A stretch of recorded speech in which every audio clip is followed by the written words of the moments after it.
À la page 660, 658. Et il est dit ceci: en chaque génération, Dieu a chargé ses serviteurs de censurer le péché dans la société, tant dans la société que dans l'Église. Mais le monde aime à entendre des choses agréables et supporte mal la pure et simple vérité. Au début de leur œuvre, bien des réformateurs s'étaient promis d'une grande prudence en dénonçant les péchés de l'Église et de la nation. Ils espéraient, en donnant l'exemple d'une vie pure et chrétienne, ramener le monde aux doctrines bibliques. Mais l'Esprit de Dieu s'empara d'eux comme d'Élie lorsqu'il censura les iniquités d'un roi impie et d'un peuple apostat. Ils ne purent s'empêcher, en dépit de leurs scrupules, de faire entendre les déclarations des Écritures. Ils éprouvaient l'obligation de prêcher la vérité avec zèle et de signaler le péril que couraient les pécheurs. Ils avaient courageusement prononcé les paroles que le Seigneur leur avait dictées. Et les populations avaient été contraintes d'entendre l'avertissement. À chaque génération et à chaque époque, Dieu donne toujours des avertissements. Et dans la suite aussi, il y a, donc ça c'est un rapport avec l'avertissement final. Et l'avertissement final, c'est et pourquoi final? C'est un avertissement que le monde doit attendre dans ces derniers temps. Le message qui va avec le troisième ange, l'Apocalypse, qui va le message du troisième ange. Et il est dit aussi à la page 661, chaque période de l'histoire de l'Église a été marquée par quelques vérités adaptées aux besoins de l'époque. Je reviens à ce que je vous ai dit au début, que à chaque période, donc nous avançons dès le jardin d'Éden, le message est donné, mais nous avançons au fur et à mesure vers la fin. Et vers la fin, nous avons un message qui est en Daniel 12, 1, qui parle de Michael se lève. Ça revient au message aussi que nous avons pour le sanctuaire. Lorsque le grand sacrificateur rentrait dans le lieu très saint, le peuple qui restait dehors, donc ça se faisait une fois par an, le peuple, ils attendaient que la bonne nouvelle arrive, de dire, ah, tout est bien fait, donc vous avez été pardonné. Donc c'était pour purifier le peuple. Et cela, c'était un enseignement que Dieu donnait à son peuple pour qu'ils comprennent ce qui va se passer en Daniel 12, 1. Lorsque Michael va se lever, lorsque Jésus, qui est notre sacrificateur, notre grand sacrificateur, lorsque nous savons qu'il est entré dans le lieu très saint, nous savons que l'œuvre, ce qui reste, c'est de revenir de l'ombre. Si nous le voyons dans cette grande vue,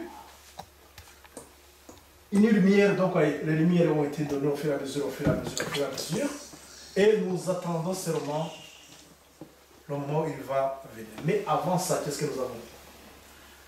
Nous allons voir ce que nous avons ici. Donc, tout à l'heure, je vous parlais de l'avertissement final. C'est dit final, c'est le dernier message que le monde doit attendre. Je vous lis un message choisi, volume 2.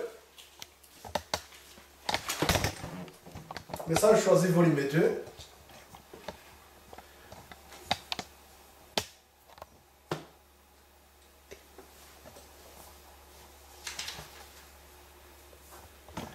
Et à la page 100...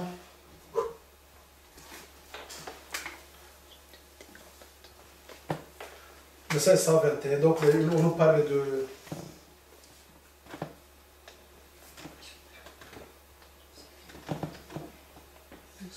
Le message, donc ici je vous ai parlé du message de 3 anges. Et je voudrais attirer votre attention sur un point aussi ici. Il dit que le message du premier ange invite les hommes à adorer Dieu, notre Créateur, qui a fait le monde et tout ce qu'il contient. On a rendu hommage à une institution de la papauté. On a ôté toute efficacité à la loi de Jéhovah. Mais il va y avoir une augmentation de connaissances sur ce sujet. Le message proclamé par l'ange qui vole au milieu du ciel, c'est l'évangile éternel. Le même qui a été annoncé en Éden, quand Dieu dit au serpent, je mettrai l'unité entre toi et la femme, entre ta postérité et sa postérité. Celui-ci t'écrasera la tête et tu lui blesseras le talon. Le message est proclamé par l'ange qui vole au milieu du ciel. Là, nous parlons de l'Apocalypse 14. Le message, pour ceux qui peut-être pourront voir ça plus tard, le message d'Apocalypse 14. Le message des 3 anges. D'après vous, pensez-vous qu'à l'époque de Paul, ils y parlaient de ce message? Dites-moi. À l'époque de Paul, on avait le Nouveau Testament, oui? Non, maintenant il a été écrit. Oui, c'est bizarre. À cette époque-là. C'est écrit à la fin. Dans le Nouveau Testament, on parle de leur histoire, ils ne peuvent pas être écrits au moment où c'est écrit à la fin. Est-ce qu'à l'époque de Paul, on parlait de Il a été écrit au moment où Paul est Jean. Tu as écrit la... Donc il n'a pas été enseigné. C'est le dernier. Donc c'est Jean qui a écrit, qui a eu ces révélations. Et c'est quoi les révélations de Jean? Mais quoi les révélations de Jean? C'est Apocalypse. C'est l'Apocalypse. Apocalypse. Lisons, avant de faire l'Apocalypse 14, allons d'abord à Apocalypse au début. Un message que Dieu... Apocalypse 1 à 3.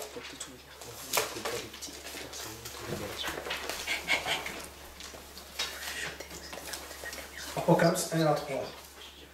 Est-ce que quelqu'un peut lire? C'est pas que je monopolise la parole.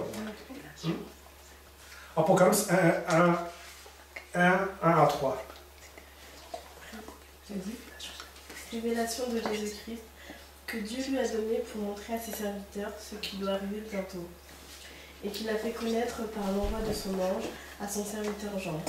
Celui-ci a comme témoin annoncé la parole de Dieu et le témoignage de Jésus-Christ, tout ce qu'il a vu.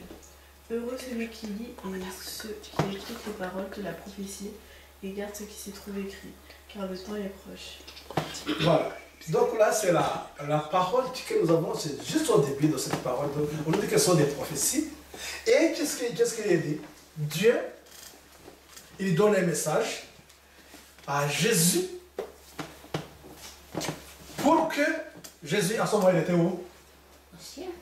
Au ciel.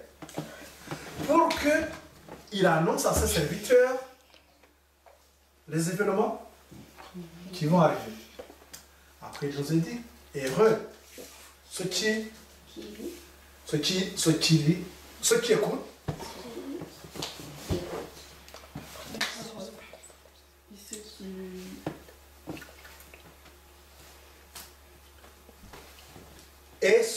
qui garde les choses qui y sont écrites, car le temps est proche. De quel temps s'agissait-il? De la fin.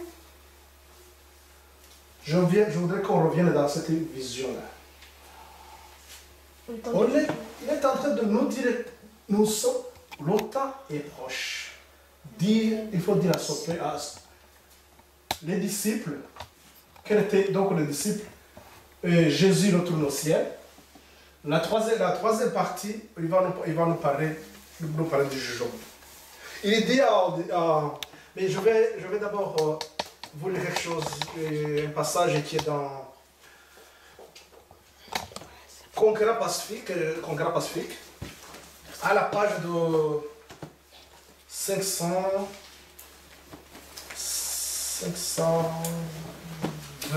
si je me rappelle bien.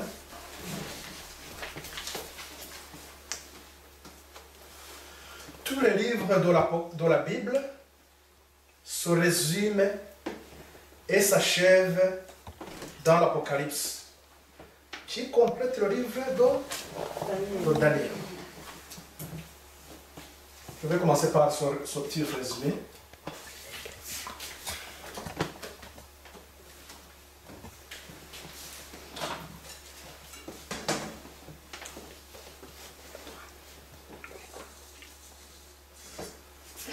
Je vais essayer de... Je vais revenir sur les méthodes. Ici, je vais mettre Daniel 12, que j'appelle aussi fin, temps de grâce. Et si je reprends mon schéma global,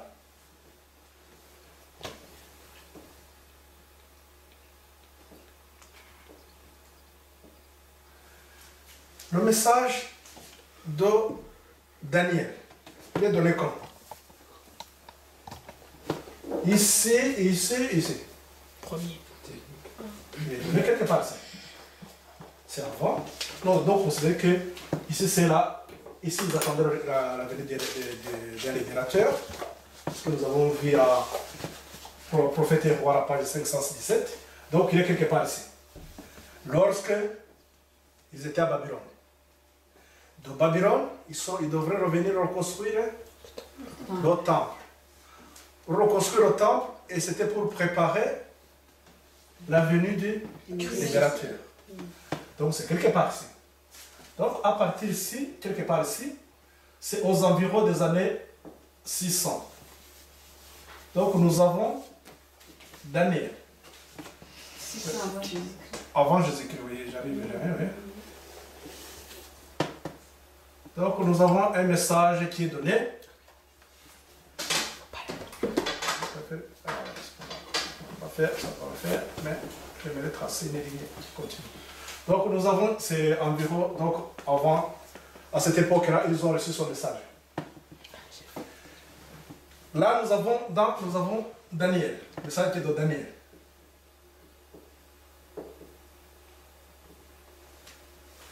Et tout à l'heure, nous venons de voir que l'Apocalypse, tous les livres de la Bible se résument et s'achèvent dans l'Apocalypse, qui complète le livre de Daniel.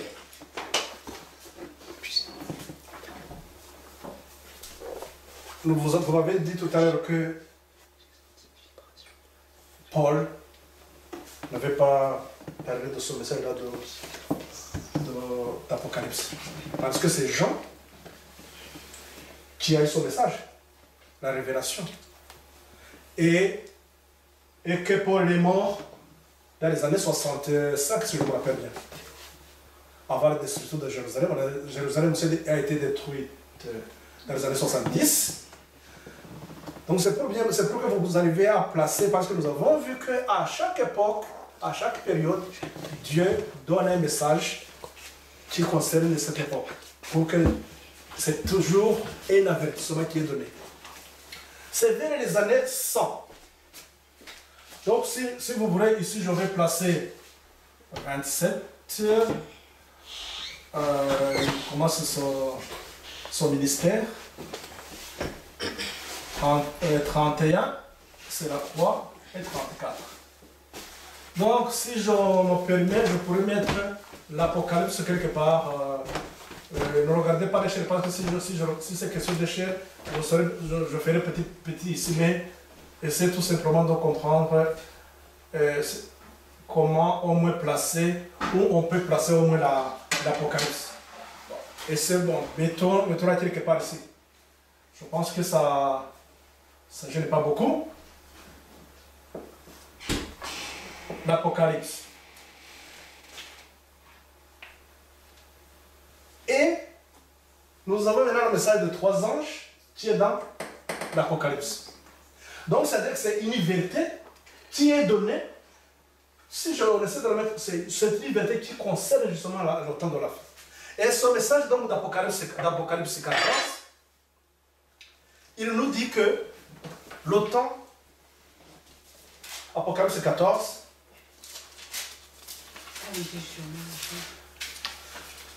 craignez Dieu, rendez-le gloire. À partir donc du verset 6, l'Apocalypse 14, 6 à 7, donc c'est le premier message. Et je vis un autre ange qui volait au milieu du ciel. Il avait un évangile éternel pour l'annoncer aux habitants de la terre, à toutes les nations, à toutes les tribus, à toute langue et à tout peuple. Il disait d'une voix forte, craignez Dieu et donnez-lui gloire, car l'heure de son jugement est venue, et adorez celui qui a fait le ciel et la terre, la mer et les sources d'eau. Ça, c'est le message du premier ange qui nous parle de la crainte à l'Éternel. Et il nous appelle aussi à l'adoration. Et voilà, je vous avais dit pourquoi. Et Dieu, je vous ai dit qu'il envoie un message pour avertir, et c'est un besoin aussi du moment. Et est-ce que la question qu'on pouvait se poser, pourquoi Dieu à ce moment-là, il voyait que vraiment il y a ce problème? On va voir ça tout à l'heure, mais c'était une nécessité, il faudrait que ce message soit entendu. Le deuxième message, il nous parle d'un autre ange, un second ange suivi, en disant, elle est tombée Babylone, la grande qui a abreuvé toutes les nations du vin, de la fureur et de la débauche. Et un autre ange, un troisième ange, les suivit en disant d'une voix forte, si quelqu'un adore la bête et son image, et en reçoit une marque sur son front ou sur sa main, il boira lui aussi du vin de la fureur de Dieu, versé sans mélange dans la coupe de sa colère. Et il sera tourmenté dans le feu et le soufre devant les 16 anges et devant les noms. Ces 3 anges qui nous est donné, c'est ce que j'ai essayé de faire ici. On nous parle du premier ange, du deuxième ange, du troisième ange. Mais ces messages qui ont été donnés, ils appellent aussi les messages. Comme nous l'avons vu au début, dans la première partie, on nous dit que ces messages qui sont donnés dans la tragédie des siècles, à la page 386, il est dit que ces messages de l'Apocalypse 14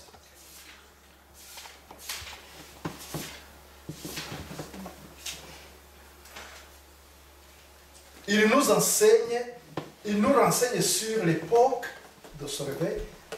Il fait partie de l'évangile éternel et annonce l'inauguration du jugement.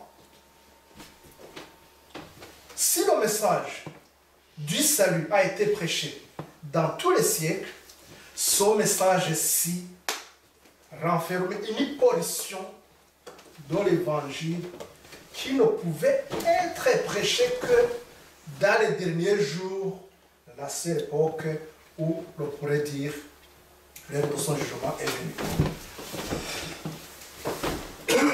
Donc, ça veut dire que son message ne pouvait être prêché que à cette époque de la fin.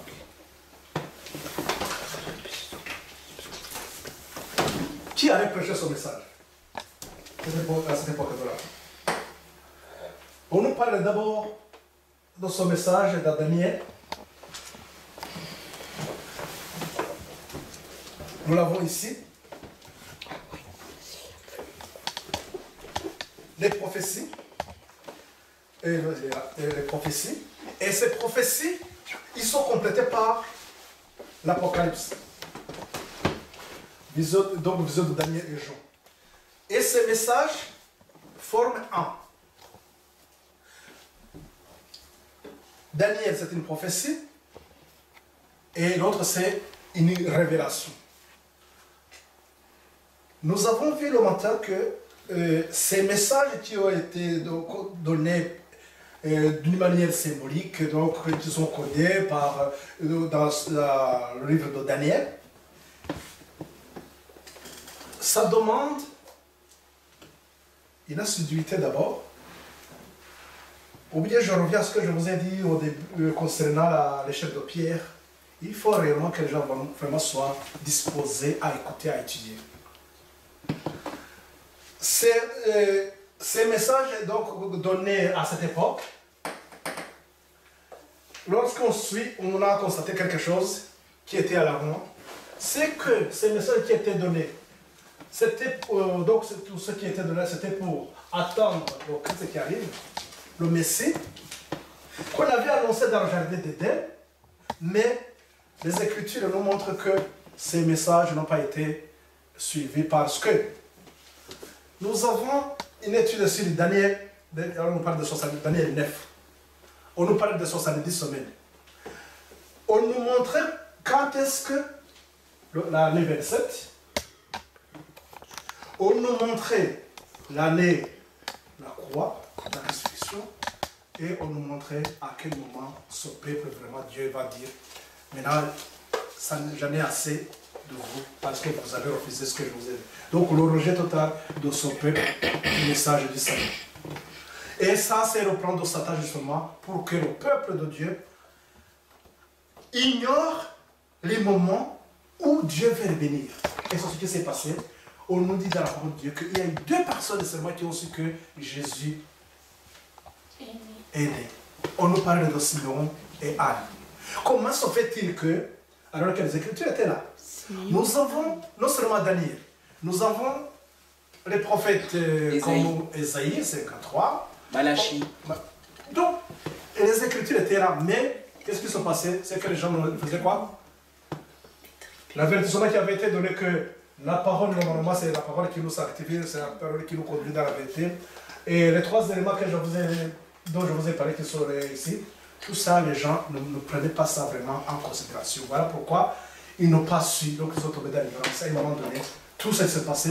Et d'ailleurs, donc les enseignements qui se faisaient, au lieu de marcher dans la vérité présente, ils avaient autre chose. Ils préféraient ce qui les arrange, et les autres, ils avaient mis carrément ça de côté. Voilà pourquoi cette prophétie, ils n'ont pas compris. Et voilà ce qui les a arrivé, ce qui est arrivé, c'est que quand Jésus est arrivé, ils n'ont pas connu, ils n'ont pas accepté même le message qu'il leur donnait. Autre chose, c'est que, donc cette prophétie, et pour bien comprendre ça, c'est que Dieu a révélé à Miller. Je brosse un peu facilement, vite, je ne vais pas rentrer dans les détails, et je vous inviterai à suivre ça sur il y a des vidéos, on a fait des études sur ça. Donc, Dieu lui a montré ces 3 dates. Donc, nous pouvons lire ça dans Proverbes écrit à la page 229. Et les anges l'ont dirigé, ils lui ont montré ces 3 dates. Et ces 3 dates, ça a permis à Miller de déceler certaines vérités. Et ces vérités, plus ils étudiaient ces vérités, là vous pouvez lire dans la tragédie, là on nous parlait d'un réformateur américain. Donc ça lui donnait vraiment le courage de comprendre, d'aller beaucoup plus loin. Et c'est comme ça qu'il a vu que lorsqu'on applique à partir de cette date, les 677, on applique les 2520, il voit que ça tombe à cette date-là. Mais avant ça, d'abord, lui, ce qu'il avait amené d'abord à étudier, c'était ça. C'était Daniel 8, 14. Donc pour lui, c'était quelque chose qui l'a incité à comprendre, à étudier la liberté, là où il disait que 2300 soirs et matins, le sanctuaire sera purifié. Et donc, la purification du sanctuaire, donc ils ont compris mal, mais au moins son message était là. Donc pour lui, c'était ça le vrai message qui l'a poussé à étudier. Mais remarquez quand même, sans pour aller beaucoup plus dans les détails, la question, même quand je regardais ça, je me suis posé la question, je me dis, mais pourquoi 1843? Pourquoi 1844? Je pense que toute personne qui cherche vraiment, comme je vous avais dit au début, que si quelqu'un prend la parole de Dieu et dit que ça c'est la parole de Dieu, donc on devrait se poser la question, mais qu'est-ce que Dieu est en train de nous montrer par là? Pourquoi lorsque j'ouvre cet verset, je prends cet verset-là, j'applique donc tout ce qui est dit, et je vois que je tombe à 1843. Donc voilà que c'est 600 ans avant Jésus-Christ. Pourquoi lorsque la même chose à mesure, ça tombe là? Donc ça devrait normalement inciter les gens à comprendre quelque chose, une vérité qui était donnée. Donc cette année-là, en 1844, en 1843, voilà que Dieu, il montre un message qui devrait être donné à cette époque-là. C'est là où on nous parle de ce message des 3 anges. Le message des 3 anges, c'est à ce moment-là qu'ils ont compris la signification de ce qu'ils étudiaient parce qu'ils venaient de comprendre Daniel. Et en comprenant ce message sur Daniel, ils voient directement ce qui se passe. Voilà, maintenant on dit, voilà, le message des 3 anges, il est donné à cette époque-là. Quand il a été donné, avant ça, il y avait ce qui se passait. Donc c'était en quelle année, si vous voulez? Là, je vais tracer encore une ligne en bas pour vous donner quelque chose de simple pour que vous puissiez au moins vous situer aussi. Je vais faire pareil à celui d'en haut. Il ne faut pas que j'aille beaucoup plus loin en bas. Donc, je fais comme ça. Donc, nous avons un message qui est donné. Le message de 3 anges.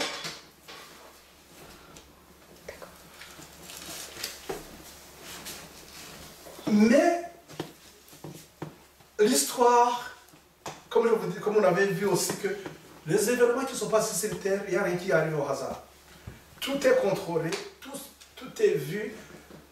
Les anges regardent, ils voient le moment. C'est là où justement ils voyaient que le moment est venu, et pourtant le moment est venu d'avertir mon peuple.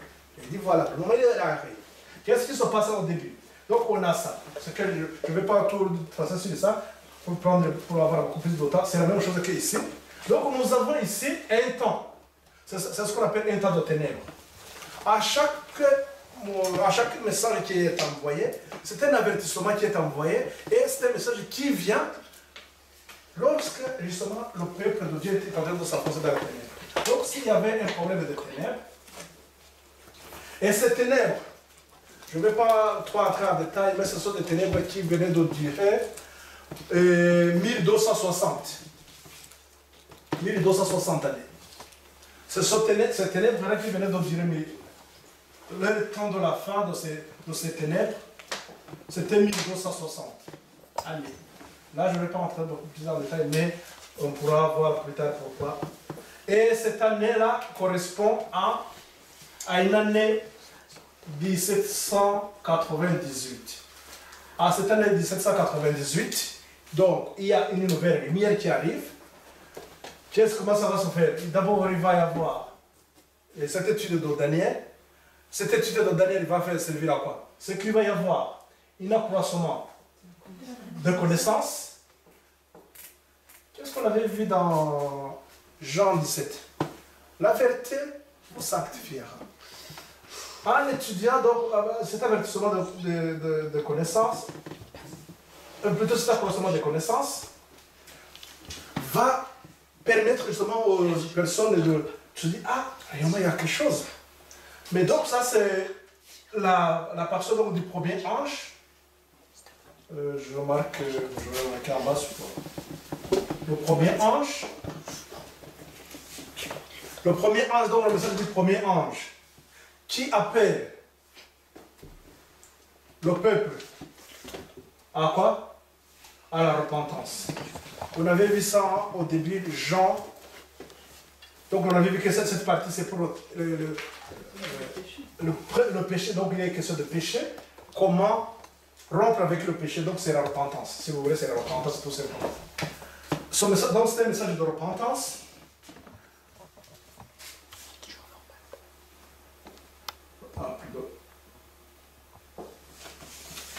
Un message de repentance. Mais ce message, comme ce sont les prophéties, c'était des symboles, il faudrait qu'on arrive à comprendre c'est pourquoi ces chiffres. Mais ces chiffres, il va comprendre ça, il va appliquer le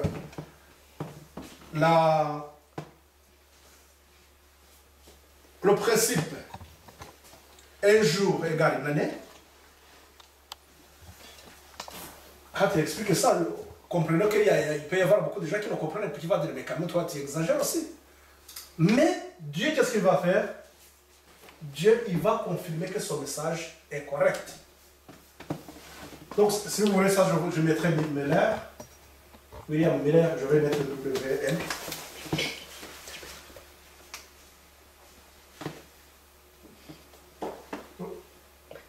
William Miller. Et Dieu, question aussi de le soutenir. Je ne vais pas donner tous les détails, mais je vais seulement aller dans le même sens et donner seulement quelques informations ce qui concerne. Donc Dieu, lorsqu'il y a un message, Dieu il donne, il montre qu'il approuve son message.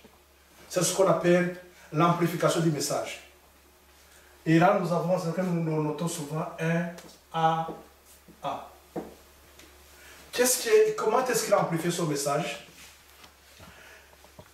C'est encore dans les études de la parole de Dieu. Ils ont étudié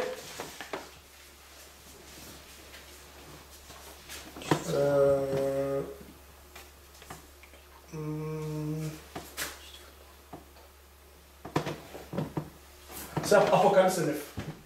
Bon, je ne sais pas pour ne pas trop changer. Bon.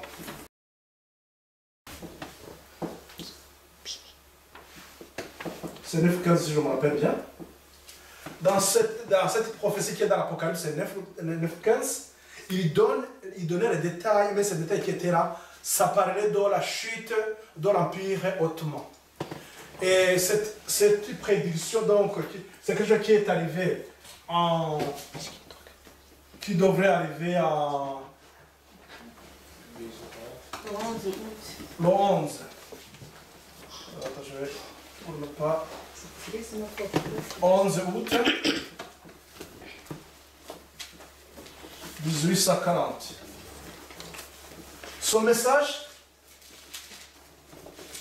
imaginez aujourd'hui, nous sommes ici, nous sommes en train d'étudier, et puis nous allons dire quelque chose qui va arriver dans 2 ans.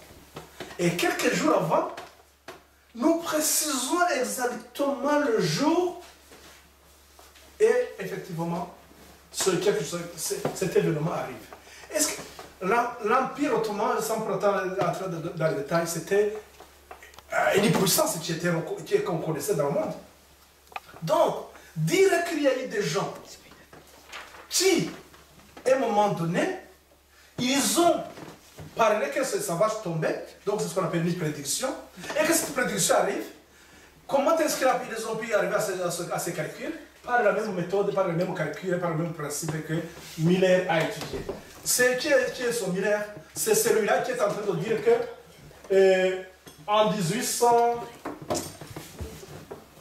ça je vais me permettre de m'arrêter ici, voilà.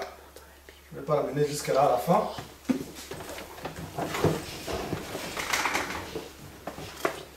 Qui dit qu'en 1844, bon, désolé, bon, je vais mettre comme je l'ai mis là-bas, pour ne pas... 1843, 1844. Là, je ne vais pas donner l'explication pour ça, mais comprenez par là tout simplement que donc il était en train de parler quoi de quoi. Donc Miller, avec le même principe qu'il utilise ici, il a calculé, mais il a vu qu'ici, il y a quelque chose qui va arriver, il y aura la purification du sanctuaire. Pour lui, la purification du sanctuaire, c'est que c'est la fin du monde. Donc, il appelle les gens à dire, on est à la fin du monde. Et cette façon de calculer, donc Dieu maintenant, il va approuver quoi? Il va approuver la façon de calcul. Et c'est cette façon de calcul. Et c'est que là, ça a fait un réveil partout dans le monde. Les gens ont dit, ah, réellement, il y a quelque chose qui se passe. Et donc, c'est là où le message que Dieu donnait, c'était pour préparer son peuple. Il le prépare, les gens commencent maintenant à étudier. À ce message de qu'est-ce qui va se passer, ils ont élaboré cette carte. Cette carte, donc tu comprends, donc c'est vrai, c'est 1843. Donc cette carte, on appelle la carte de 1843. Enfin, en fait, cette carte a été élaborée au mois de... c'est au mois de mai en 1842. Mais quand on parle au mois de mai, normalement c'est 43 aussi, selon l'année. Donc, bon, ce qui est... Donc, comprenez que donc, en élaborant cette carte, ça a créé un réveil. Donc, il devrait enseigner ça. Mais il y a quelque chose que je vais sauter, que je ne pouvais pas sauter, c'est qu'au milieu ici, d'abord, pour que quand il a compris ce message, il a eu le temps de vraiment de mettre un message, je peux se dire vraiment un message, j'ai bien compris, je peux même enseigner. Mais en 1833, il a eu l'autorisation maintenant de commencer à enseigner dans les églises protestantes. Parce qu'à ce moment-là, ce sont les églises qui étaient là, qui avaient besoin réellement de ce réveil, de ce changement. Donc quand il amène cette carte, les protestants vont dire non, ça nous ne sommes pas d'accord avec toi. Voilà, qu'est-ce qui s'est passé à ce moment-là? Nous arrivons là. L'activité de l'ennemi.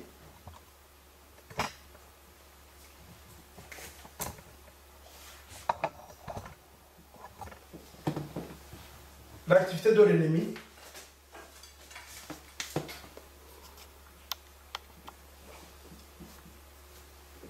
Il s'oppose. Comme je vous disais, si on essaie de faire le parallèle, on voit que qu'est-ce qui commence ici? On commence l'œuvre qui devrait amener le peuple dans la sanctification. Mais l'activité de l'ennemi, Satan, là, il s'y oppose.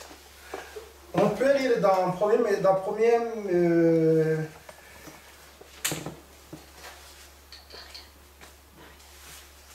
message choisi pour volume 1. Message choisi volume 1. 421, je pense. Je regarde d'abord. Je vais vous dire quelque chose là qui nous parle de...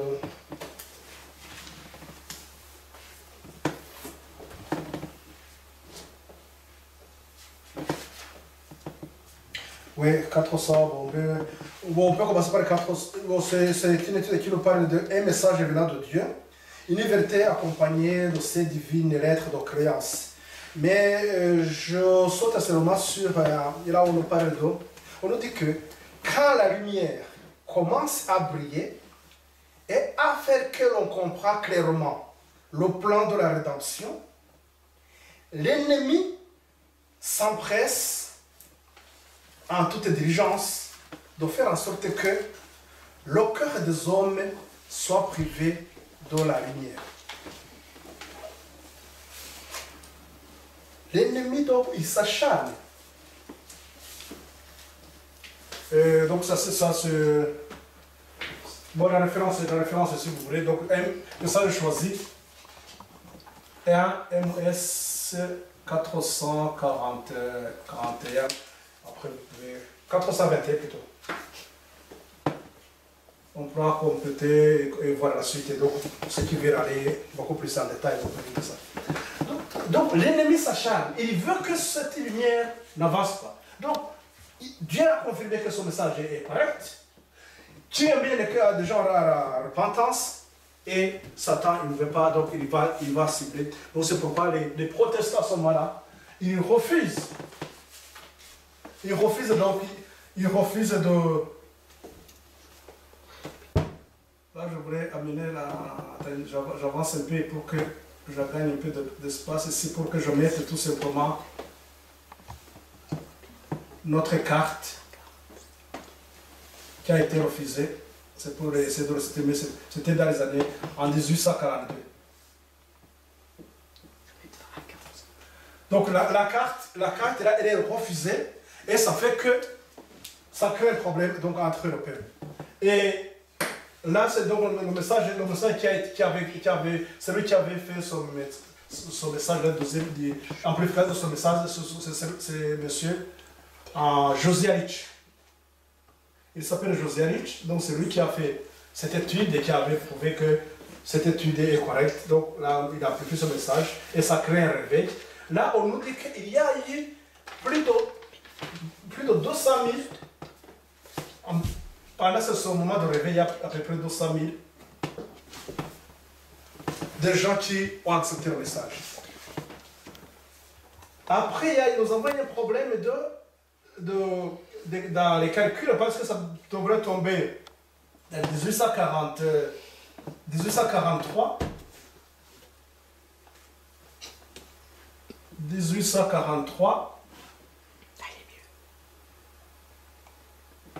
Lorsque, donc, là je reviens à mes chiffres là, que je vais vous donner là, 42, 43. Lorsque Miller il s'était trompé dans les calculs, ça fait que ça crée ce qu'on appelle un désappointement.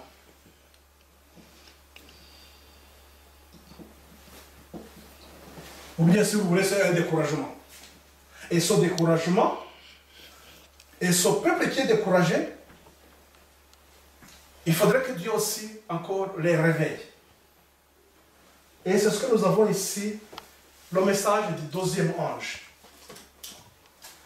Le message du deuxième ange qui est amplifié.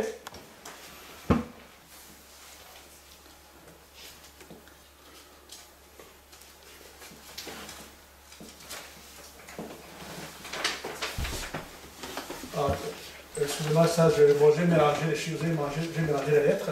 Ça serait bien si je les avais mis au même endroit comme ça. Deuxième ange.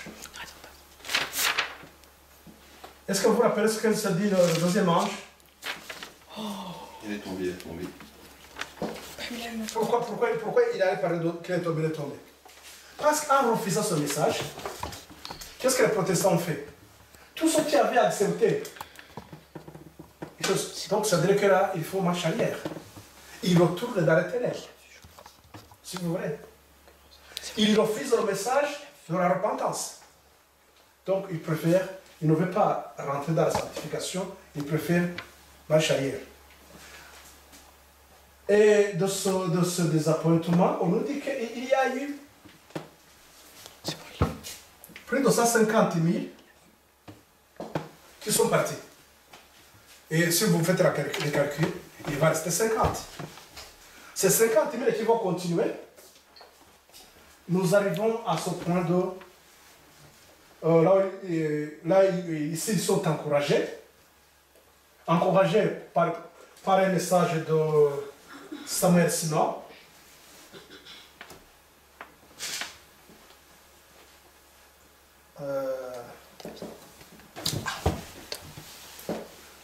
Ce message de Samuel Sinon, il avait compris, qu'est-ce qu'il avait compris?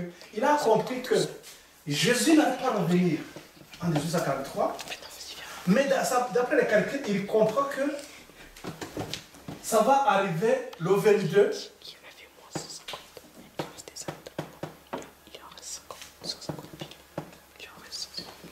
Le 22 octobre plus précisément. Mais comment il calcule ça? C'est ce qu'on appelle le 7e jour. Non, le 10e jour plutôt, 17e mois.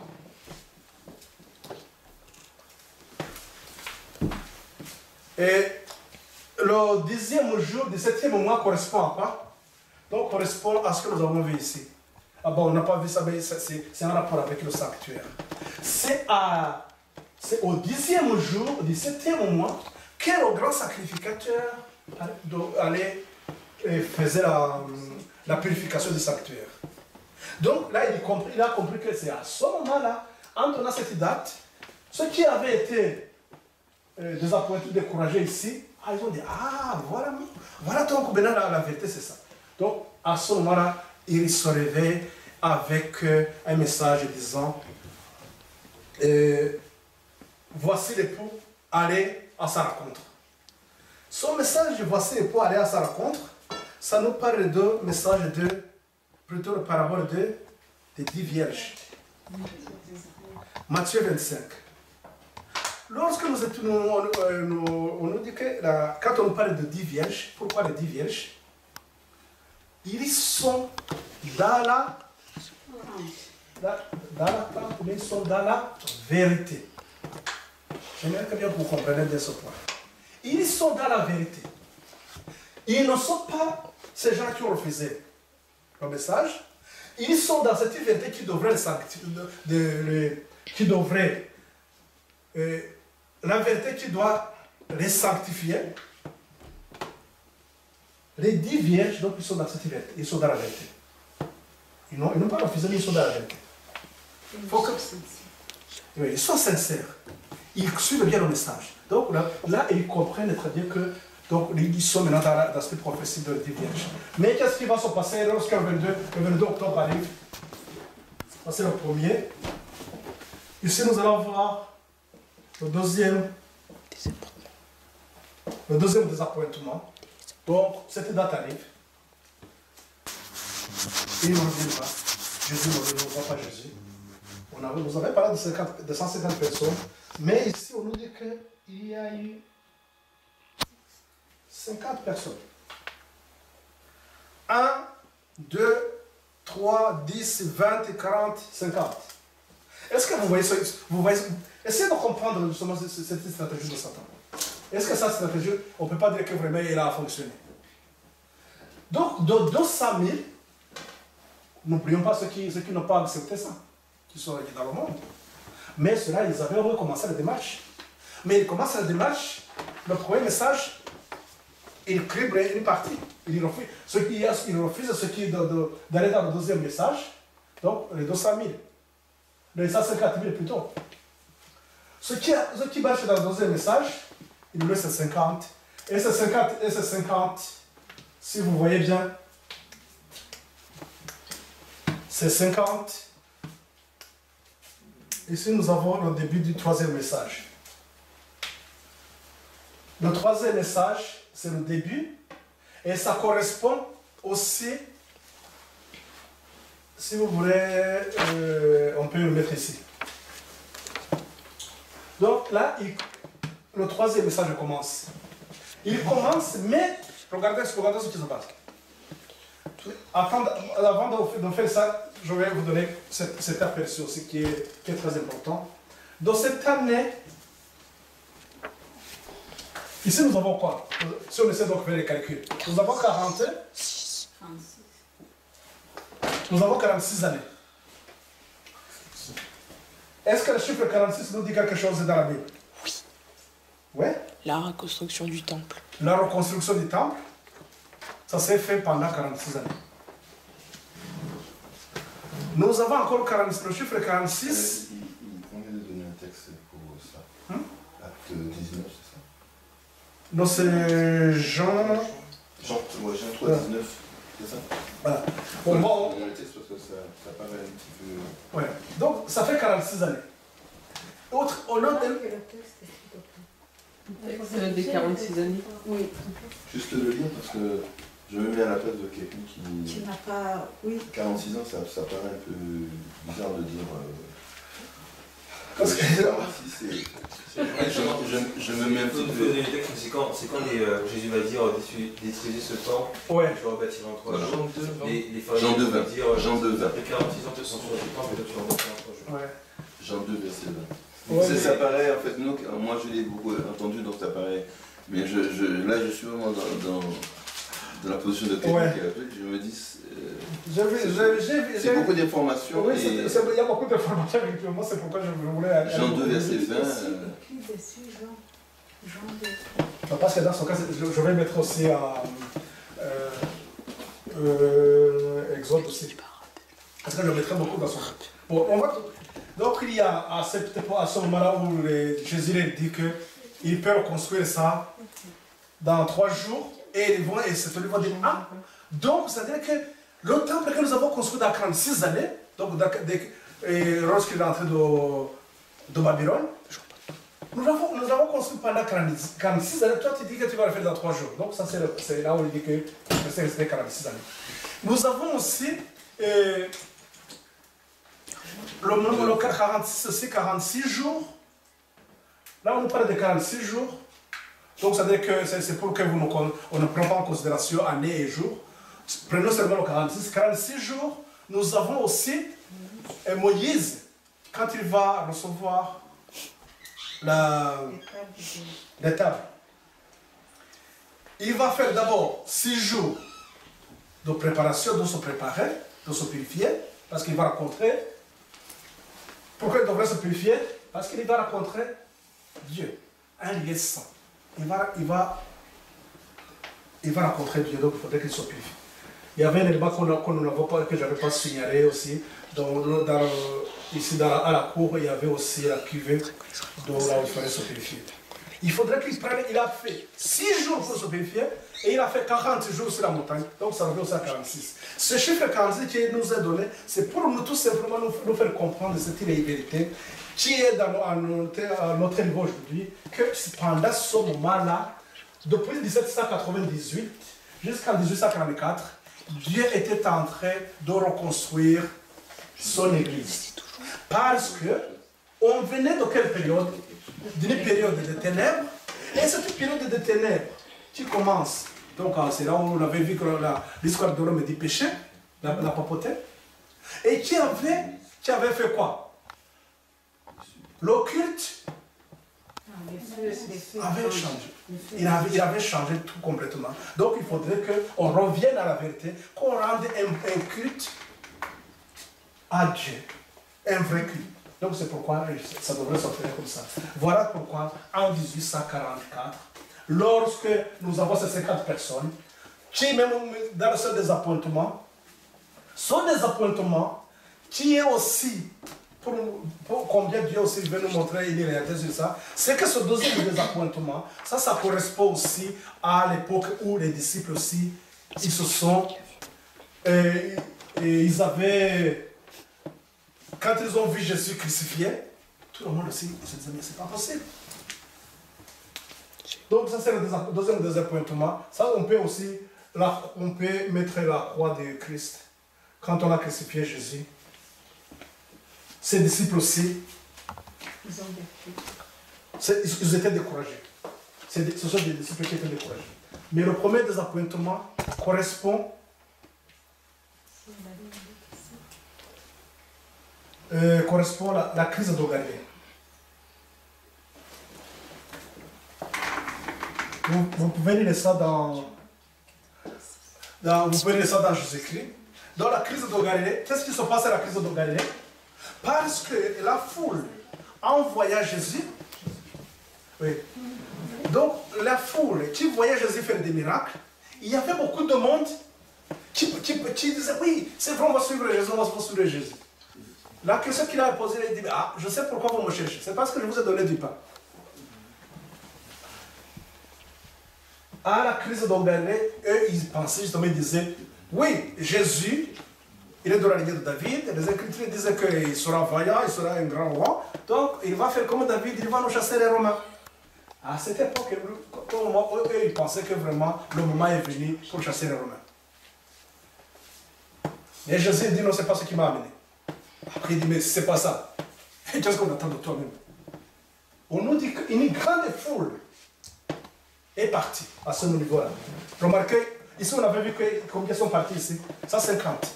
Donc ici aussi à la crise de Galilée, il y a une grande foule qui est partie. Donc c'est un désappointement. Et c'est là où Jésus a demandé à Pierre, à dire à ses disciples, est-ce que vous aussi vous voulez partir? Les disciples, qu'est-ce qu'ils ont dit? Ils ont dit à Jésus, il y a Pierre qui a dit à Jésus, Seigneur, est-ce que nous pouvons aller alors que c'est toi qui as la vérité? Donc, ils ont dit, voilà, donc ils ont préféré continuer avec lui. Donc, nous avons vu qu'ici, lorsque les protestants ont refusé, donc il y a un peuple qui est parti à continuer. Donc, si vous voulez, ici, nous avons deux peuples. Il y a ceux qui sont criblés par le message, le premier message. Donc, ici, il y a ceux qui sont partis, il y a ceux qui restent. Et ceux-là qui restent, voilà le deuxième désappointement, c'est à la croix que les disciples se sont désappointés. Mais après la croix, qu'est-ce qui va se passer? C'est au moment où ils allaient réellement avoir la lumière. Nous avons ici ce qui fait de nous maintenant adventistes du 7e jour, qui fait de nous des adventistes, les vérités qu'ils devraient comprendre ici. Je vous invite justement, vous pourrez encore suivre la semaine que nous avons vu dernièrement sur le mouvement des Mennonites. Donc là, il y a qu'est-ce qu'ils devraient comprendre là? Ils devraient comprendre. Donc, qu'est-ce qui s'est passé? Pourquoi même Jésus n'est pas venu? Nous avons Hiram Edison qui a compris, qui a eu la lumière sur le sanctuaire.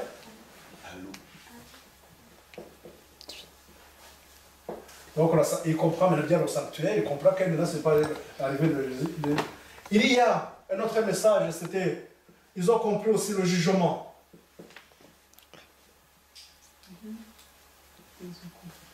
Ils ont compris le jugement investigatif aussi.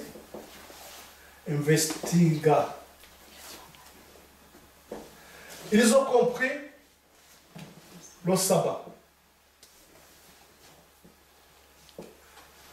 Ça, je voulais insister sur ce que je me rappelle. Ça doit être le frère Parmandel qui nous disait que voilà, ça c'est au moins c'est le socle. C'est quelque chose qui nous, de fondamental, qui nous unit. Une vérité qui a fait de nous l'Église adventiste. Mais ces vérités, ce que la sœur White nous dit aussi, c'est dans Témoignage volume 3, à la page, si je me rappelle bien, ça doit être 300. Que ces messages que nous avons, 1, 2, 3, au début je vous avais dit que ceux qui vont faire l'expérience de ces messages, ils ne vont pas errer. Donc ça veut dire qu'ils sont fondés sur la vérité. Donc ils sont dans cette vérité qui a été posée de l'Église. Et là, ce qui est donné, c'est que il dit que nous n'avons pas autre message.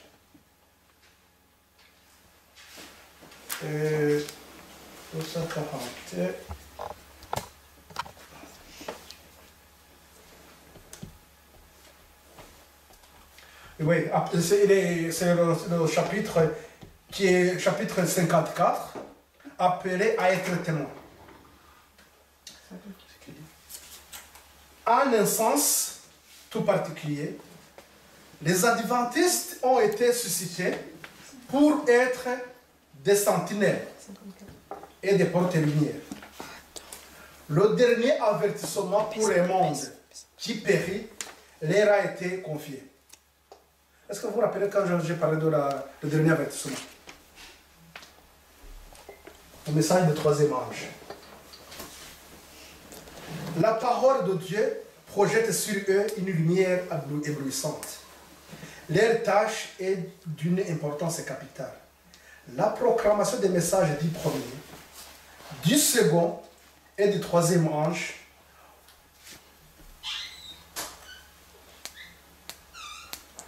ces trois messages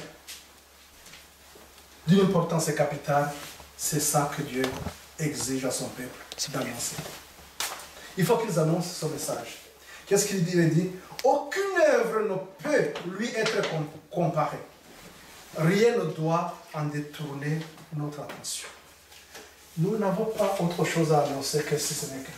Rappelez-vous ce que je vous ai dit, que l'évangile, nous sommes à la dernière portion, et cette dernière portion correspond à le message des trois anges, et ce message des trois anges, nous avons le dernier avertissement aussi annoncé qui est en rapport avec le message du troisième ange.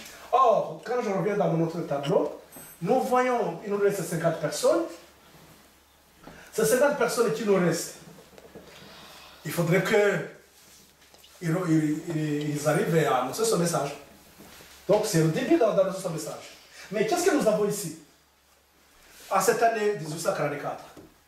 Lorsque nous avons c'est dans Conquérant Pacifique, on nous parlait un message de cette église, de cette église. Là, je ne vais pas. Donc, c'est au début, juste. On nous parlait, annonce un message à l'église d'Éphèse. Vous connaissez ça? À l'église d'Éphèse, Smyrne. Oui. Thyatire. Donc, si vous voulez, c'est ça. Nous avons cette église.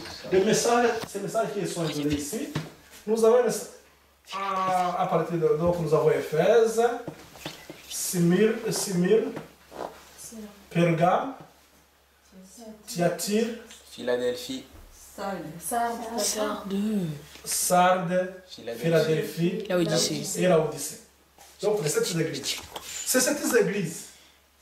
Qu'est-ce qu'il nous a dit? Il nous a dit que les noms de ces 521, à la Conquérant Pacifique, les noms de cette église symbolisent l'église du Christ aux différentes périodes de l'ère chrétienne.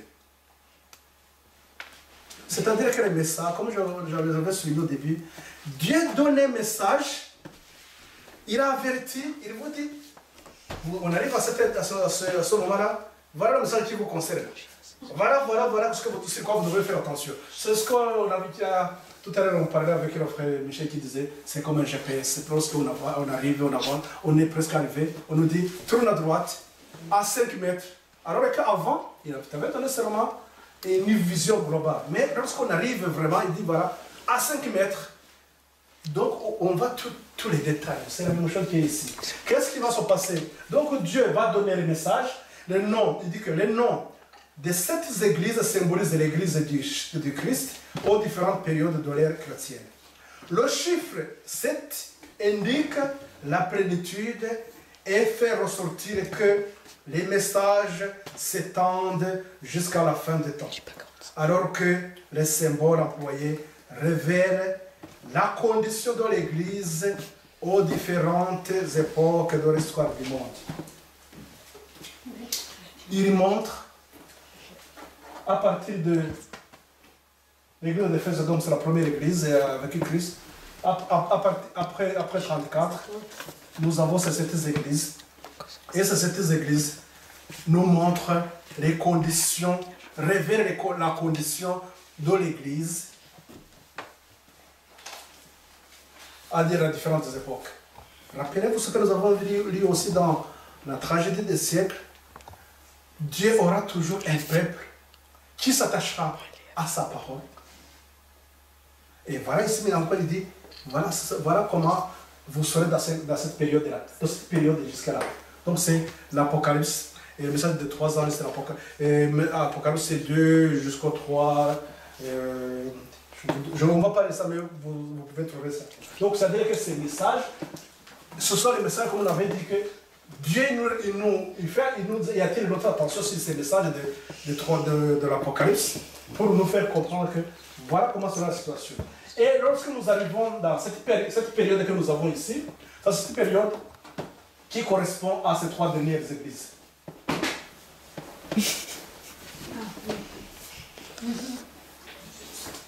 Bon, je mets Sardes ici.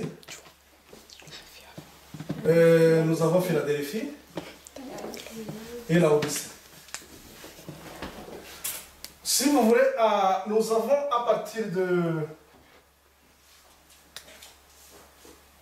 je coupe notre couleur. Bon. Je mets le vert ou bien le bleu.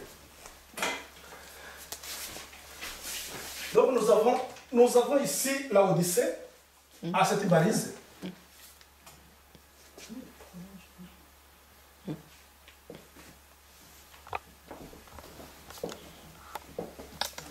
Donc Laodicée va faire son temps ici jusqu'à la fin. Nous avons Philadelphie. Nous avons Sardes.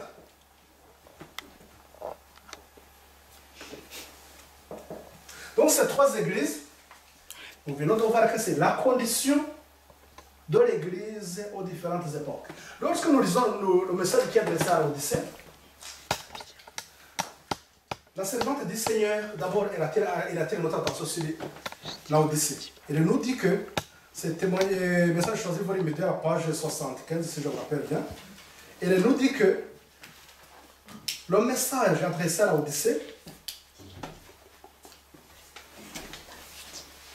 s'applique à l'église adventiste du 7e jour. Oui, c'est la page, donc la page 75, ça dit le message au Laodicéen. Dieu conduit son peuple qu'il s'est choisi sur la terre. Une église à qui il a confié le dépôt de sa loi. Il l'a chargé de communiquer au monde une vérité éternelle. Il le reprend et le châtie. Le message à l'Odyssée s'applique aux adventistes du 7e jour qui ont reçu de grandes lumières et qui n'en ont pas tenu compte. Ceux qui se sont beaucoup vantés, mais n'ont pas marché au pas avec leur conducteur, seront vomis de sa bouche à moins qu'il ne se repente. Le message qui assimile l'église adventiste du 7e jour à Babylone et invite le peuple de Dieu à en sortir ne procède pas des messages célestes ni d'un instrument humain quelconque inspiré par l'Esprit de Dieu. Lorsque ça, il était en train justement de résoudre un problème de crise qui était... il y avait du fanatisme qui s'était produit, des gens qui voyaient comment l'église se comporte, comment les gens de l'église sont, il dit voilà, l'église est devenue Babylone. Mais, rappelez-vous ce qu'on avait dit concernant nos trois éléments qui sont ici, surtout le feu étranger. Le feu étranger ici, même si vous êtes deux, et que vous mettez le vrai feu, il n'y a pas de problème. Le problème survient lorsque on met le feu étranger. Dans ce cas, nous avons un problème de culte. Lorsqu'elle disait ça, la sœur White, à cette époque, c'est vrai qu'il y avait beaucoup de frères et sœurs qui... il y avait beaucoup d'hérésies qui commençaient à arriver, mais quand on va dans ces écrits, il dit comment on devait faire face aussi à tout ça. Donc c'était toujours, je dirais même que c'est son combat qui est toujours là. L'ennemi qui cherche à pervertir la parole de Dieu, mais les hommes qui sont là pour tenir ferme et conduire toujours le peuple dans la vérité. Et cette vérité, et c'est ce que la sœur White nous dit, que ces vérités, je veux parler de ça, c'est un message choisi volume 1, nous parle de fondements solides. Il nous dit que ces vérités que nos frères ont élaborées,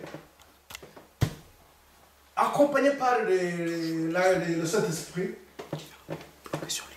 et approuvés par Dieu, par sa présence, et lui montrer comment il les conduisait.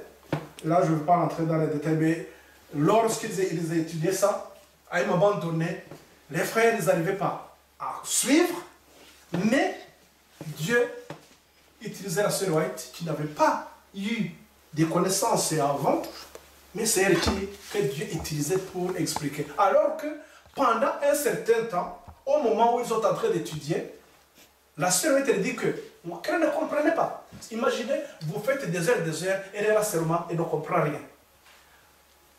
Mais lorsque les autres aussi, ils ne comprennent rien, l'Esprit de Dieu descend sur la sœur White, elle va leur expliquer quelque chose.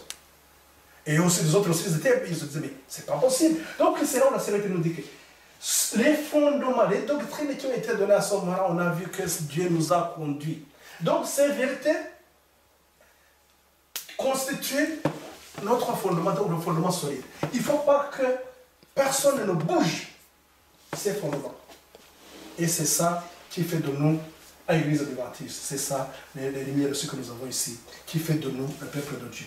Donc ces fondements ne devraient pas être bougés. Mais le message qui est adressé à la Odyssée, il lui dit que dans la Bible nous dit que malgré que toutes les églises qui sont là, il y avait des choses que Dieu approuvait, il y avait d'autres aussi qui désapprouvait. Mais pour la Odyssée, je ne sais pas si... je ne sais pas s'il faut que je le lise quand même parce que je ne peux pas couper par là. Et le message adressé à l'Odyssée, il dit aussi, écrit à l'ange de l'église de l'Odyssée, voici ce que dit l'Amen, le témoin fidèle et véritable, le principe de la création de Dieu. Je connais tes œuvres, je sais que tu n'es ni froid ni bouillant. Puisses-tu être froid ou bouillant. Ainsi parce que tu es tiède et que tu n'es ni froid ni bouillant, je te vomirai de ma bouche. Parce que tu dis, je suis riche, je me suis enrichi et je n'ai besoin de rien. Et parce que tu ne sais pas que tu es malheureux, misérable, pauvre et aveugle et nu.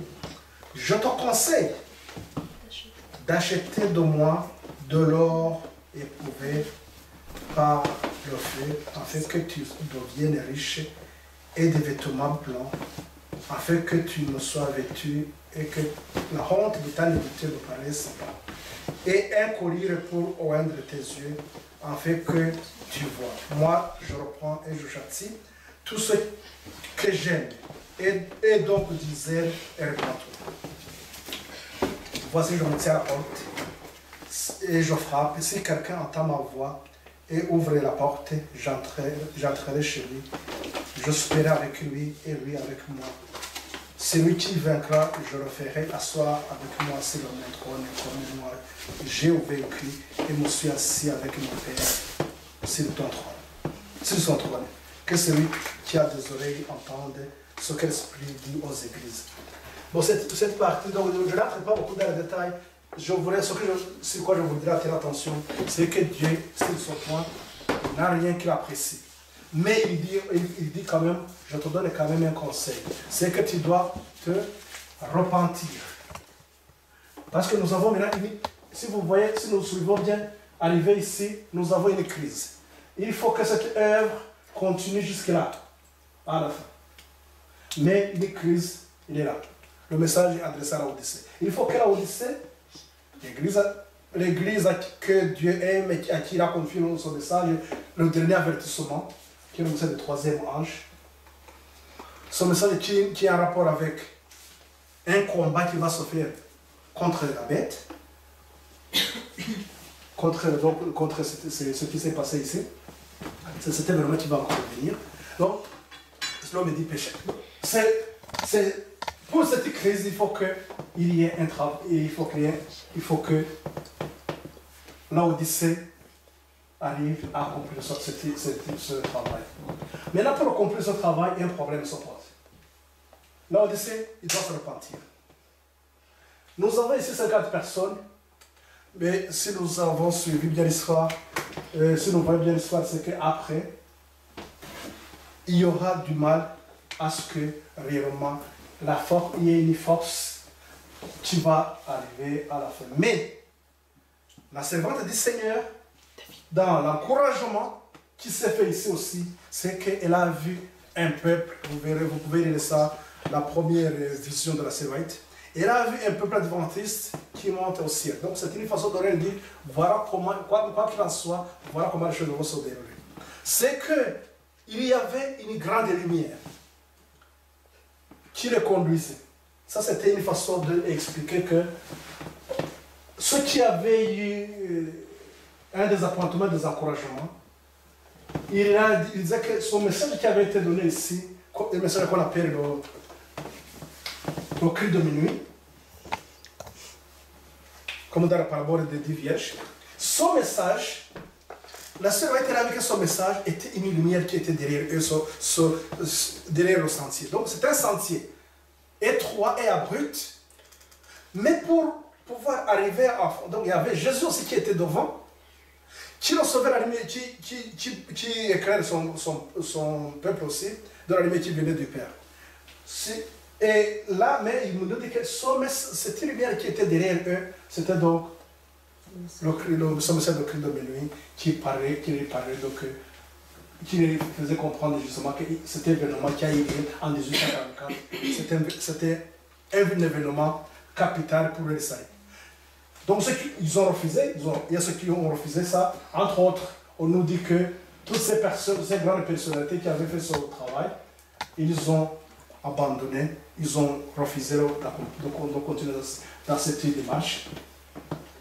Arrivé ici, donc nous avons un problème de fanatisme qui va arriver et qui va être aussi un problème, un obstacle.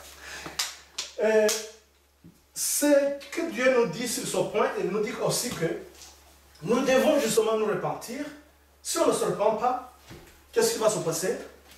Nous allons continuer à faire comme les autres. Pourquoi nous devrions nous repentir?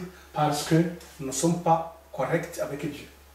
Donc nous ne pouvons pas faire quoi? Nous ne pouvons pas conduire cette œuvre de la sanctification. Cette œuvre ne peut pas conduire.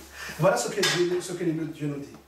Et à la page 13, de témoignage pour l'Église, il dit: à ceux qui sont indifférents, le Christ dit: parce que tu es tiède, que tu n'es ni froid ni bouillant, je te vomirai de ma bouche.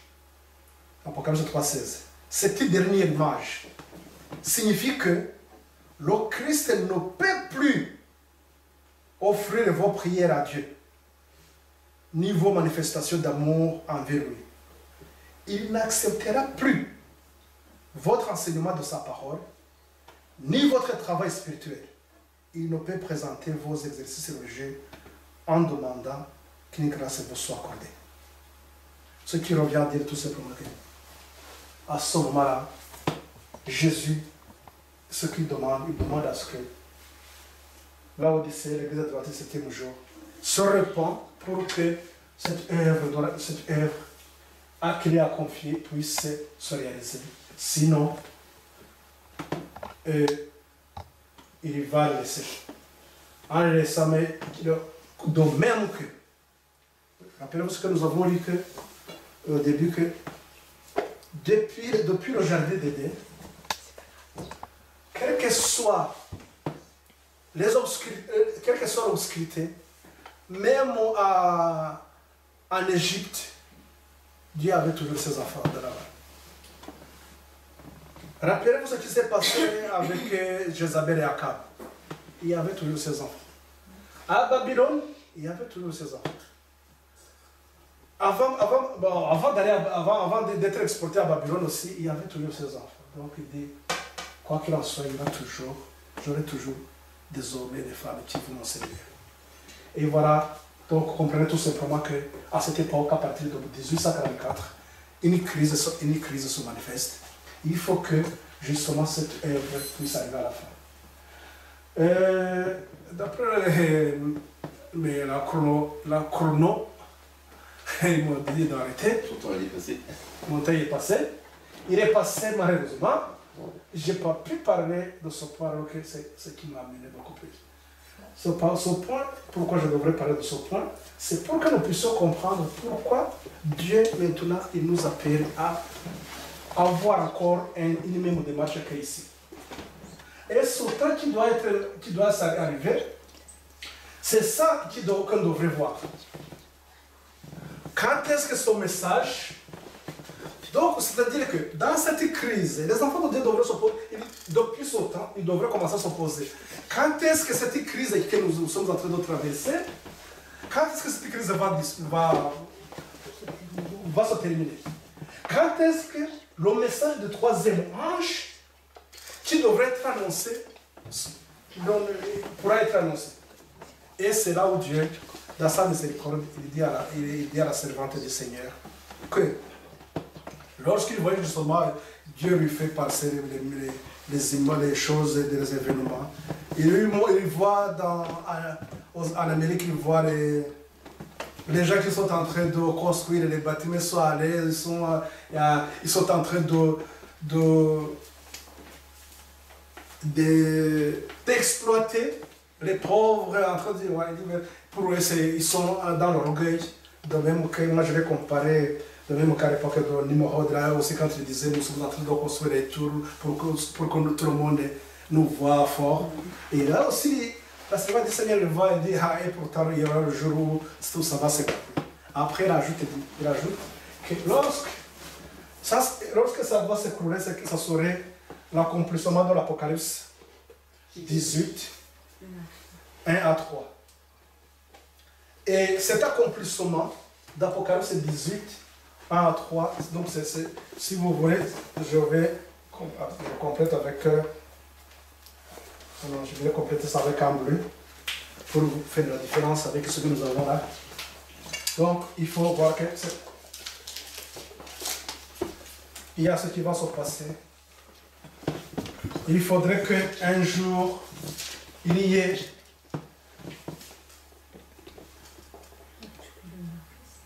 et 3 AA, Apocalypse 18, 1 à 3. Tu mets la date, tu peux mettre la date, comme on a la date aussi. Comme on a les dates. Oui, le 11.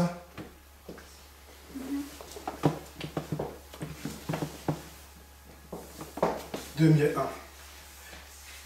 Pour ce qui... Voilà, encore une fois, Dieu dit, à une époque, dans une crise, il faut que je dise à mes enfants ce qui va se passer. Sans trop entrer dans le détail, c'est que pendant cette période-là, nous avons fait un tas de crises, beaucoup de crises ici. Nous avons eu un moment où aussi, je vais faire ça comme en vert pour vous montrer qu'il y a quelque chose qui va se répéter. Et ici aussi, il y a quelque chose qui va se répéter ici. Un temps de ténèbres. Et ce temps de ténèbres, comme je l'ai fait ici, Dieu va appeler justement ses enfants.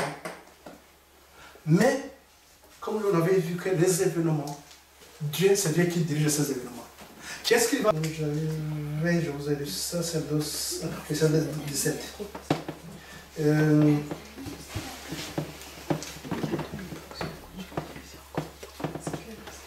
17, ouais.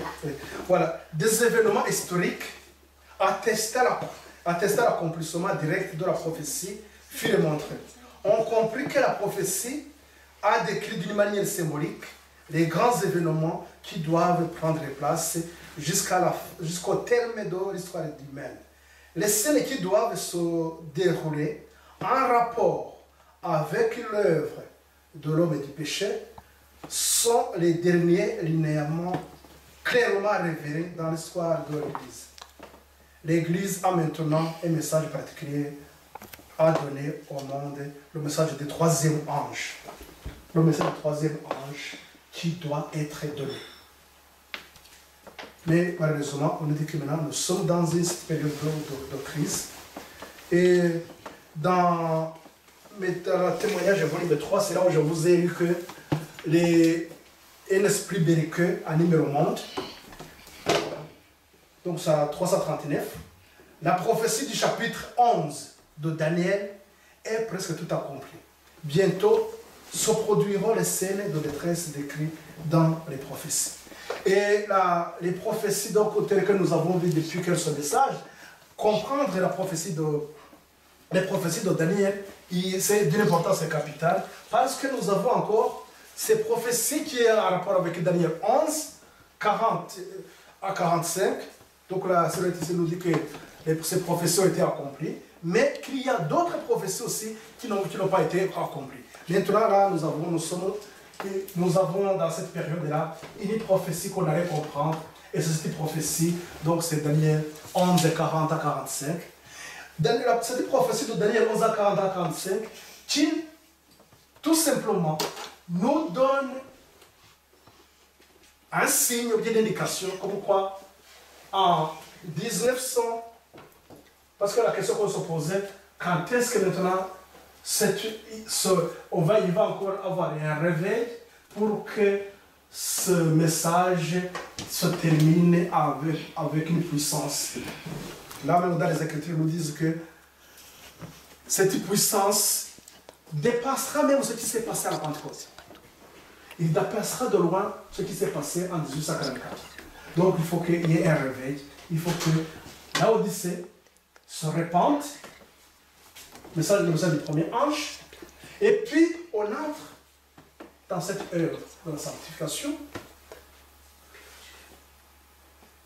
Dieu sanctifie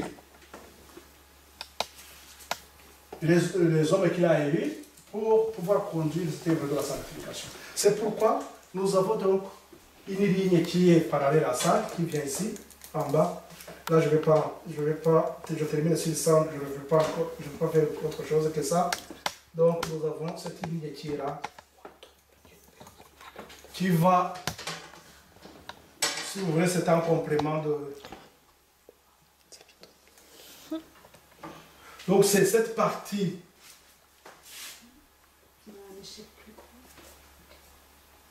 Nous avons aussi ici une période de ténèbres.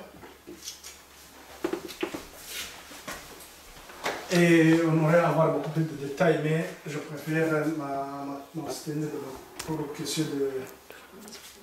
Donc nous avons une période de ténèbres. Nous avons un temps de la fin, 1989. Et nous avons un temps, je peux faire parler avec le deuxième ange, le 11 septembre. Et nous avons ici notre Daniel 12, 1. Sur ça, je ne vais pas beaucoup plus entrer, mais c'est que là, comprenez tout simplement qu'à partir d'ici,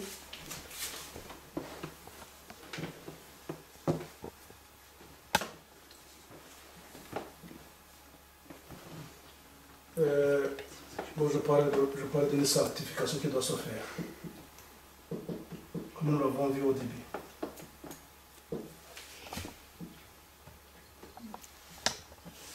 Et là,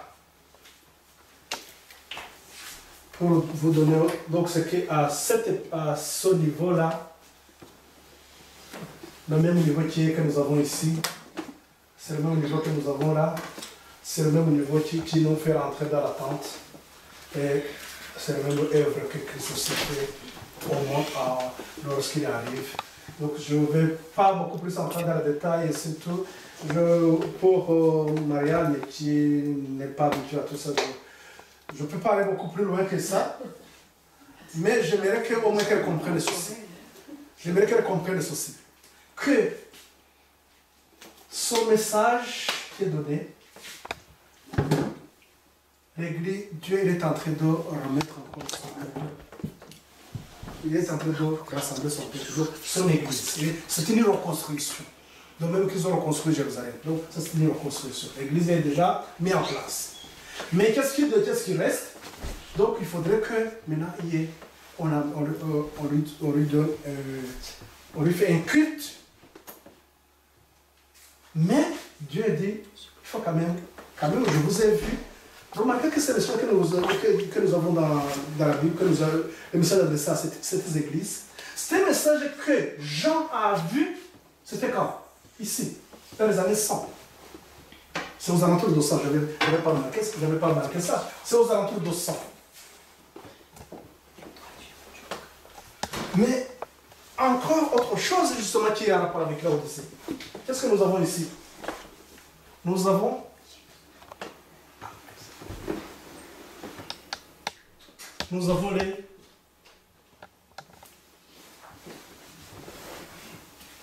les témoignages. Les témoignages ont été donnés. La parole de Dieu nous dit que normalement ce n'était pas nécessaire. Si le peuple de Dieu avait marché dans la lumière, les témoignages n'étaient pas nécessaires. Permettez-moi de terminer ces mots-là, pour que vous compreniez pourquoi tout se passe. Parce que la crise, pourquoi il y a une crise ici? C'est parce que les témoignages qui sont là pour réprimander les mauvaises, pour censurer les mauvaises conduites au sein du peuple de Dieu. Rappelez-vous ce que nous avons vu que Dieu, à chaque période, Dieu a toujours suscité des hommes et des femmes pour censurer les erreurs aussi bien dans le monde qu'au sein de l'Église.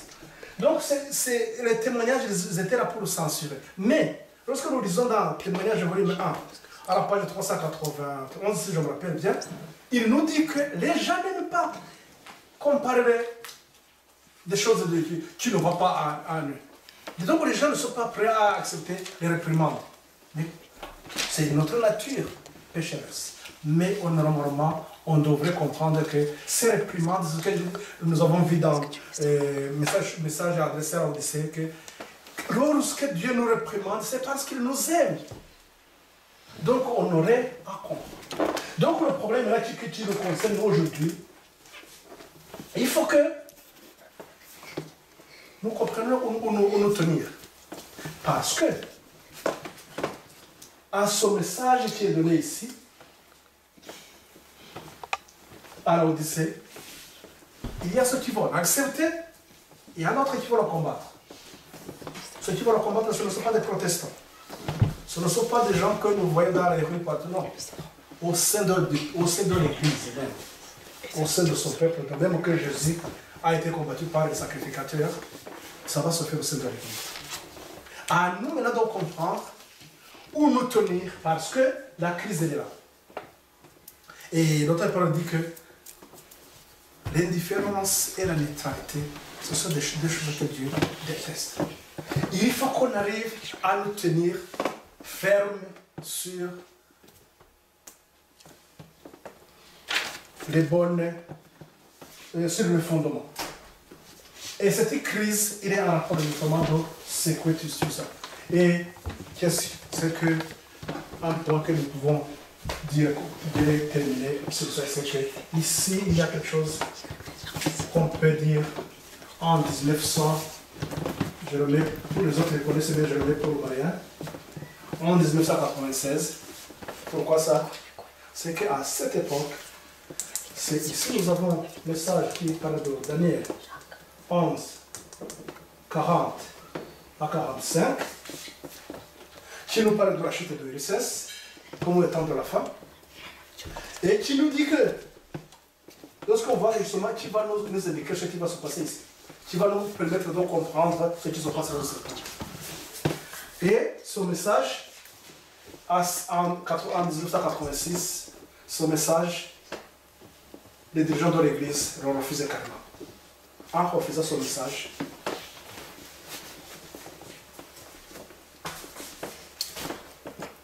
Daniel 11, 40 à 45, comme nous l'avons vu que c'est un élément de dernier, la vertu qui a un rapport avec le dernier avertissement que nous devons annoncer, je vois mal comment on pourra sortir de cette situation de l'Odyssée, où Dieu dit, si vous ne vous repentez pas, je ne suis pas avec vous, mais repentez-vous, ceux qui se repentent, bien sûr, je serai avec eux. Alors, je reviens sur ce que je disais, que à chaque instant, quelle que soit la crise, Dieu aura toujours ses enfants. Donc, il faut que nous arrivions à comprendre où nous tenir et qu'est-ce que nous devons faire. Et dans ce dernier temps, nous sommes dans cette période-là. Et je n'ai pas donné beaucoup de détails. Ici, il y a beaucoup de choses, beaucoup d'éléments qui sont là, que nous devrions comprendre. Et cette crise, donc, j'aurais aimé que ici nous traçons. Ça, nous ne pouvons pas prendre ça comme les journalistes l'ont compris. Ils ont vu que le 11 septembre, il y a quelque chose qui s'est passé en Amérique. Nous, il faudrait que nous tracions une ligne ici. Après se poser la question, quel est le message que Dieu nous adresse ce jour-là? Et ce message qu'il nous a adressé ici, je reviens encore, nous avons notre deuxième ange J'invite encore ce message du deuxième ange. Essayez encore de revoir dans cette lumière que nous avons ici. Lorsque tu as accepté la repentance, tu as rompu avec le péché, c'est là où tu peux continuer comme ça. Lorsque tu refuses ici, tu ne peux pas passer ça. Tu ne peux pas passer le 11. Le 11, c'est le moment d'éliminer tout ce qu'on peut considérer comme erreur doctrinale, tout ce qui peut empêcher que notre culte soit agréable à Dieu. Nous revenons à ce... Nous devons... C'est à ce moment-là que Nadab et Abihu, eux aussi, ils sont brûlés. C'est à ce moment-là que ceux qui ont refusé le message ici sont brûlés ici.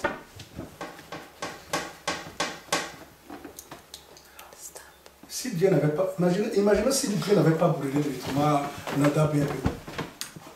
Qu'est-ce qu'il allait continuer? Il ne pouvait pas continuer dans la sanctification. Cette œuvre ne pouvait pas se faire s'il n'y a pas l'œuvre de la sanctification. Où serait maintenant notre message de l'évangile? Où serait maintenant le salut que les gens sont en train de chercher? Quel serait le... Donc c'est pourquoi il dit, je n'ai pas lu beaucoup de gens, mais ici j'aurais dû vous lire quelque chose qui nous parle de ça. Dieu, il va choisir les hommes comme Élie, comme Nathan, comme Élie, Élie, Nathan, qui encore, qui vont annoncer le message, et c'est ceux-là qui vont réveiller le monde avec le grand cri. Donc c'est les événements, ici je n'ai pas donné d'autres balises, mais il y a c'est Jérémie 31, 21. Je termine sur ça. Jérémie 31. J'aurais aimé que peut-être un jour, il faudrait qu'on étudie bien Jérémie. Jérémie, malgré que c'est le messager que Dieu a donné à son peuple pour que, voilà, s'ils peuvent éviter la déportation. Mais ils ont refusé. C'est la même chose aussi. C'est le message qui est à son niveau. Qui va parler concernant le jugement. Donc, il parle à Jérémie 31, 21. Il dit ceci. Jérémie 31, 21. Il nous appelle à revenir sur les balises. Nous disons, il faut tracer les balises. C'est pour faire comprendre justement pourquoi la nécessité, quand nous étudions que nous faisons les balises, mais ça, plus tard, quand nous allons continuer à étudier, on pourra comprendre pourquoi. Parce que ces balises, ce sont des choses prophétiques.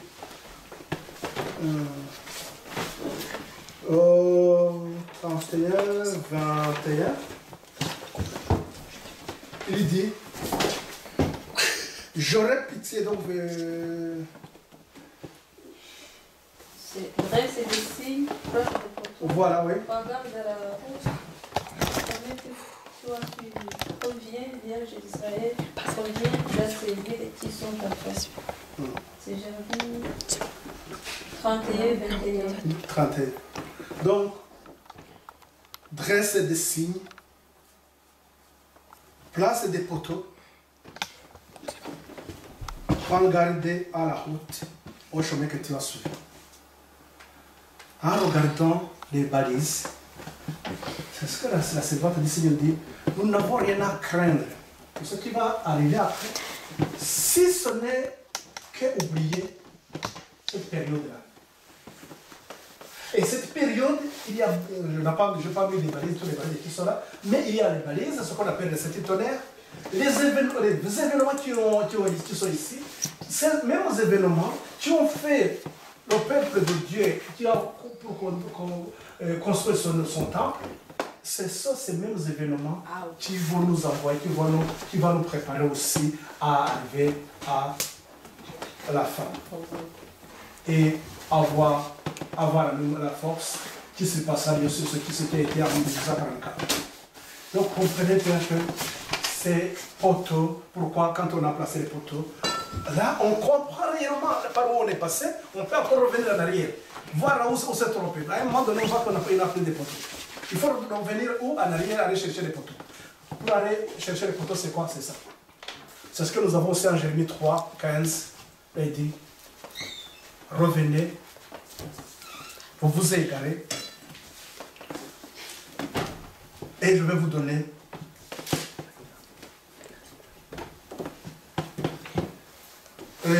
Jérémie 3, 14. Revenez enfin Robert, dit l'Éternel, car je suis votre maître. Je vous prendrai un d'une ville, deux d'une famille, et je vous ramènerai dans Sion. Je vous donnerai des bergers, seront mon cœur, et ils vous paîtront avec intelligence et avec sagesse. Le message est là. Revenez, retournez dans les anciens sentiers. Je vous donnerai des bergers, seront mon cœur. Nous avons ici un réveil qui, de même que nous l'avons vu pour le Miller ici, nous avons ici Jeff avec ses frères qui commencent à comprendre Daniel 11, 45, en nous amenant sur ça, sur ce sentier, nous comprenons au fur et à mesure, au l'étude. Dieu continue à donner la lumière au fur et à mesure, en rapport avec la vision que la sœur White a eue,